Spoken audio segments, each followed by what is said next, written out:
Cada día sale el sol, nuevas esperanzas son.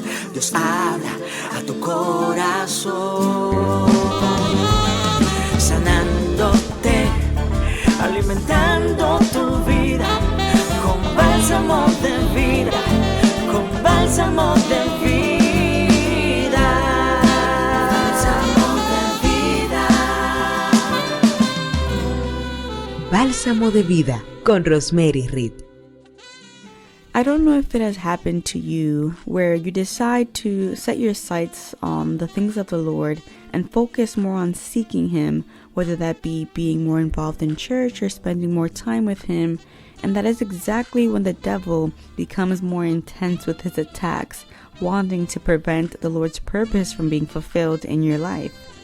Recently, I had a friend of mine tell me a very sad situation that she was going through, and while I was listening to her, I felt the presence of God, and in silence, I asked Him for direction so that He can give me the necessary words that she needed to hear.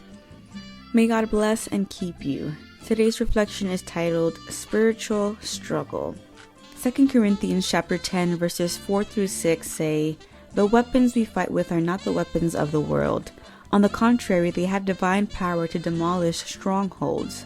We demolish arguments and every pretension that sets itself up against the knowledge of God, and we take captive every thought to make it obedient to Christ. And we will be ready to punish every act of disobedience once your obedience is complete." Ephesians chapter 6 verse 10 to 13 says, "Finally be strong in the Lord and in His mighty power. Put on the full armor of God so that you can take your stand against the devil's schemes. For our struggle is not against flesh and blood, but against the rulers, against the authorities, against the powers of this dark world, and against the spiritual forces of evil in the heavenly realms. Therefore, put on the full armor of God so that when the day of evil comes, you may be able to stand your ground, and after you have done everything, to stand." Now, my friend had already confessed with her mouth that she wanted to serve God from the heart, and she had made adjustments to be more involved in her church, and she was putting things in order in her life. And that's exactly when the devil started to attack her family and try to cause division in a very cruel way.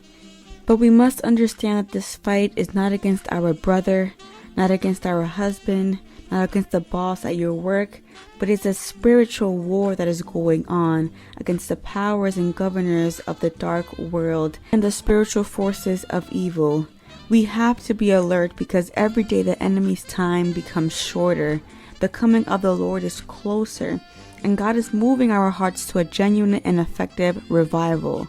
Let's for nothing lose our focus and vision of what belongs to us.